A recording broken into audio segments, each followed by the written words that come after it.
UP के शाहजहांपुर से बड़ी खबर आपको दे दें, जहां जुलूस के दौरान लाठीचार्ज और पथराव की खबर है।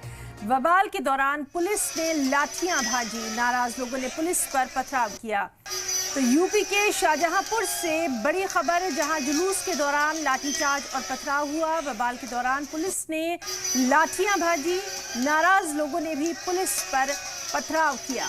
तो लगातार यूपी में जिस तरह की सिक्योरिटी की सूरत हाल है उस पर नजर बनी हुई थी और लगातार हालांकि सरकार की तरफ से ये दावे किए जा रहे थे कि माहौल को देखते हुए, होली और जुमे को देखते हुए तमाम तर सिक्योरिटी के पुख्ता बंदोबस्त किए गए हैं। लेकिन इस सब के बीच में शाहजहांपुर से ये खबर आई कि वहां पर हंगामा आराई हुई है। एक जुलूस के दौरान लाठीचार्ज और पथराव हुआ है और पूरे हंगामे के बीच पुलिस ने माहौल को कंट्रोल में करने के लिए लाठियां बरसाई। उधर नाराज लोगों ने भी पुलिस पर पथराव किया। तफसीलात पर नजर बनी हुई है।